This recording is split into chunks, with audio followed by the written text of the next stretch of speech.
يا دكتورة، هو ايه الفرق بين الأشعة المقطعية والمسح الذري على الجسم عشان نشوف الورم منتشر ولا لا؟ وهل احنا محتاجين نعمل الاتنين ولا لا؟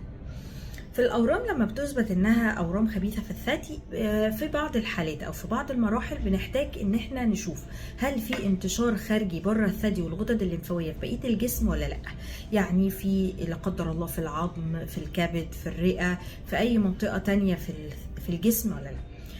الحاجة اللي بنقدر نعمل بيها التقييم ده هي أشعة مقطعية على الجسم أو المسح الذري اللي على الجسم. زمان كنا بنعمل حاجة اسمها سونار على البطن والحوض وأشعة صدر ومسح ذري على العظم، بس الكلام ده يعتبر خلاص بدائي ومش بيشخص لي كل الحالات واتلغى تماما. والصح دلوقتي ان احنا نمبر 1 او الحاجة الأولى ان احنا نعمل أشعة مقطعية على الصدر والبطن والحوض بالصبغة.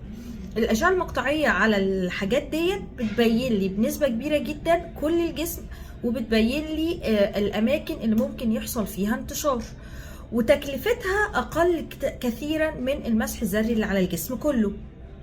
فبالتالي مادام حاجه هتديني نفس النتيجه او هتديني نفس الاجابات اللي انا عايزاها، فبالتالي ممكن استغنى عن الحاجه الغاليه واعمل الحاجه الاقل تكلفه. فاحنا في اغلب الحالات بنطلب الاشعه المقطعيه على الصدر والبطن والحوض بالصبغه، ونقرا منها اذا كان في اي انتشار او لا. ولو ادتني الاجابه خلاص يبقى انا عرفت المرحله اللي فيها المريضه وابتدي ابدا الخطه العلاجيه بتاعتها. لو في حاجات كويري، يعني مثلا حاجات مبهمه شويه مش قادره فيها احدد في انتشار او لا، زي مثلا في بؤرات في العظم، بضطر ساعتها اعمل مسح ذري على العظم.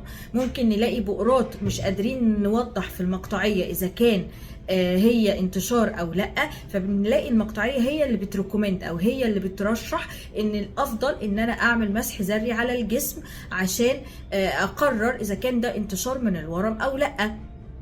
فبالتالي حالات بسيطة جدا هي اللي بضطر فيها اعمل المسح الذري على الجسم كاملا، لانه قطعا هو اكثر تكلفة كتير قوي عن الاشعة المقطعية. لكن ما ينفعش اوحد واقول ان انا ده افضل من ده، او ان انا لازم اعمل المسح الذري اللي على الجسم في بادئ الامر او في كل حالات. يعني انا لو المريضة جاية عاملاه خلاص اتعمل وهاخد بيه طبعا، لكن لو مش جاية عاملاه انا اللي هطلبه اشعة مقطعية على الصدر والبطن والحوض بالصبغة. وده اللي مكتوب في الجايد لاينز او في الريكومنديشنز العالميه او في الترجيحات العالميه في اداره الاورام السرطانيه في الثدي. فبالتالي بنطلبه، ولو اداني النتيجه وده بيحصل في 90% من الحالات ما بقاش محتاجه اكلف المريضه واعمل المسح الذري على الجسم. فهو مش حاجه الزاميه ومش حاجه بنطلبها